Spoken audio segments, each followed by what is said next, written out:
പത്മനാഭ ഒരു super call കിട്ടിട്ടുണ്ടാ. Hi hello എല്ലാവർക്കും വെറൈറ്റി മീഡിയയുടെ പുതിയൊരു ചർച്ചയിലേക്ക് സ്വാഗതം. ഞാൻ Mastani and this is my show Masti with Mastani. ഇവിടെ മോല് കണ്ടോ, ഇതാ ഹൈലൈറ്റ്.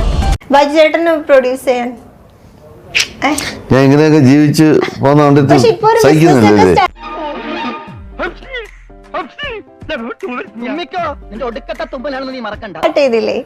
ബിസിനസ് തുടങ്ങി എന്തിനാണ്? അത് ജീവിക്കാൻ വേണ്ടി തുടങ്ങിയല്ലേ. സിനിമയിലും ഇൻവെസ്റ്റ് ചെയ്തു. സിനിമ ഇല്ലാതായി കഴിഞ്ഞാൽ എന്ത് ചെയ്യും?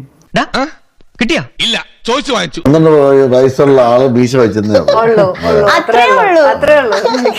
അതെന്താ ആ ഒരു സൗന്ദര്യത്തിന്റെ രഹസ്യം? കവി തല്ലു വാങ്ങിയിട്ടേ പോകുന്നാ തോന്നുന്നത്. കാരണം എന്റെ അച്ഛൻ്റെ അടുത്തൊക്കെ അമ്മയുടെ അടുത്തൊക്കെ പോയി ചോദിക്കേണ്ടി വരും. വല്ല കാര്യമുണ്ടോ? എന്തിനാണ് ഇങ്ങനെ ഇല്ലാന്ന് നടക്കണേ? 1970 ബോംബെ അത്ര ആവില്ലല്ലോ. 1 ലിറ്ററാണോ? പക്ഷെ എന്നാലും ഈ അടിച്ചിട്ട് എങ്ങനെ ഫിറ്റ്നസ് ഒക്കെ മെയിൻറ്റെയിൻ ചെയ്യുന്നു? പോക്കറ്റ് നമ്പറാണ്.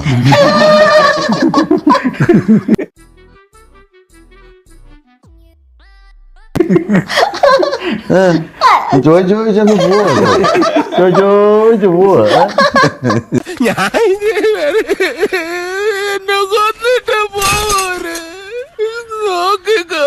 ട്രൂ ഇവന്റ്സ് ഇൻസ്പയർ ചെയ്തിട്ടുള്ള ഒരു മൂവിയാണെന്ന് പറഞ്ഞല്ലോ, അതിൽ എത്രത്തോളം പ്രതീക്ഷ ഉണ്ട് ഇതില്?